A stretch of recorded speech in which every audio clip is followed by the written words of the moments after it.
So we are also going to learn how to study equation. So we have an equation here that represents a process.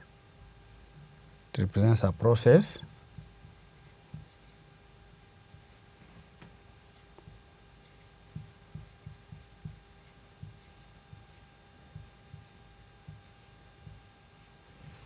So that's an equation whereby we can look at it and see what is happening in this process.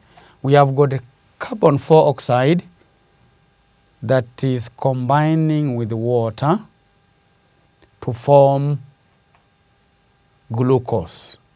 And in the process, oxygen is produced.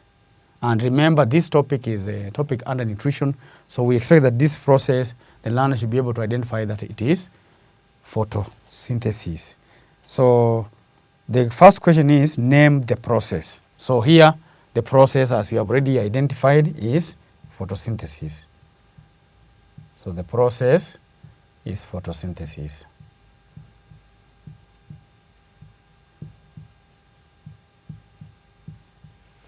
Then B, the learner is expected to state 2 conditions necessary for this process.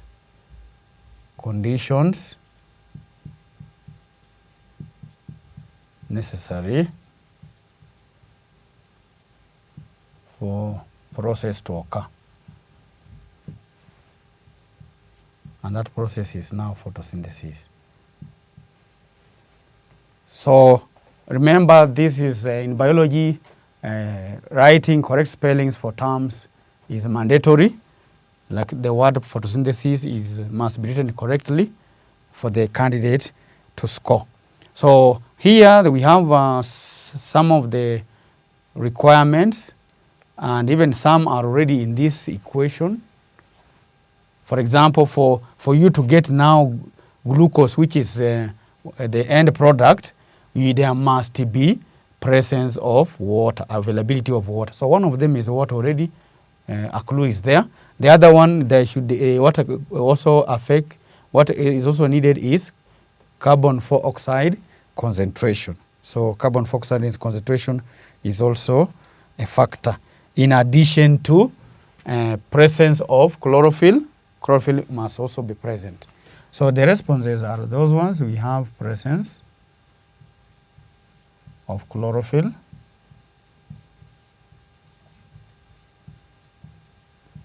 also here the spelling must be correct. If I'm missing a letter like that, L will be penalized. Then we have availability of water.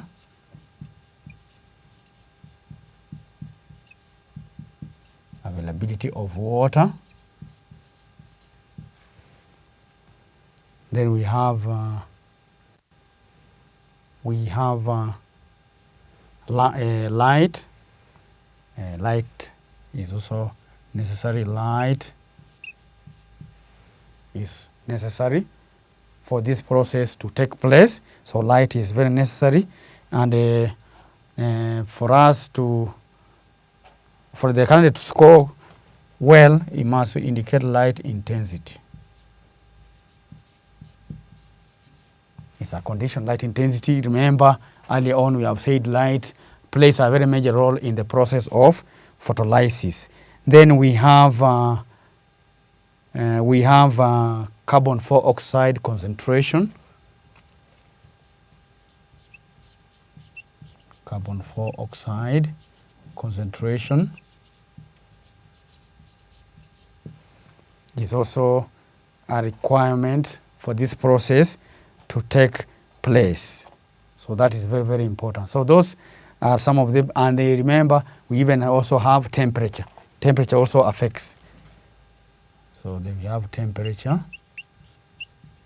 So the spelling of temperature must also be correctly written for the candidate or for the learner to score. Then you have the last bit of this equation reads, state what happens to the end products of the process. Remember, they are talking of end products. The end products. So here, for question for this particular question, which is adopted from past paper 2008, paper 2, part C, end products. The end products of photosynthesis.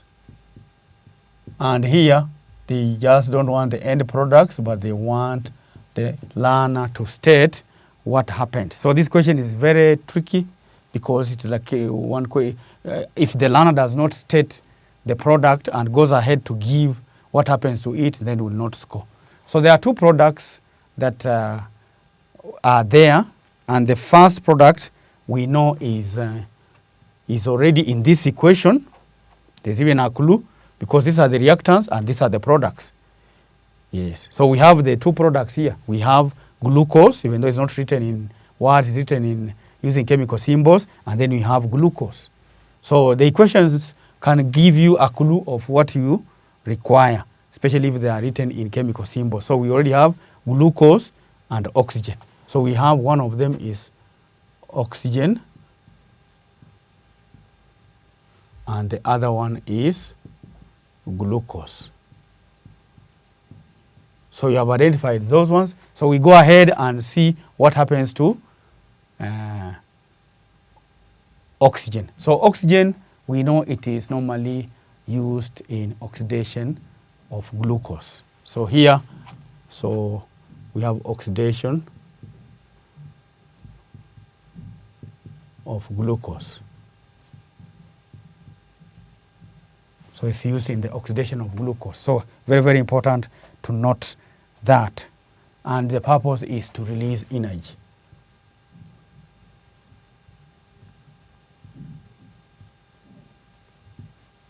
To release energy. Then the other product now, glucose, what happens to it? So here we have some is converted to starch. Some is converted to starch.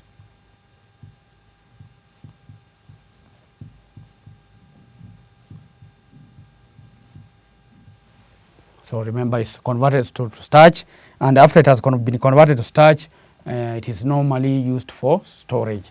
And it can be starch, or it can be sucrose, like for the case of sugarcane, and then for storage purposes. Like for sugarcane or for sucrose, it's stored in the stem of the sugarcane plant. For starch, it is normally stored in tubers, like for the case of the potatoes.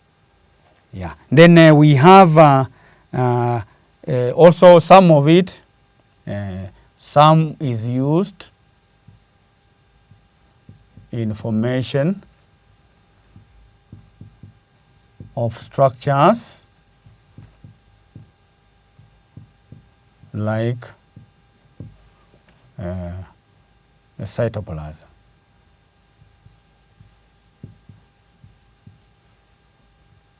The cytoplasm. So some of the structures, they use that one particularly.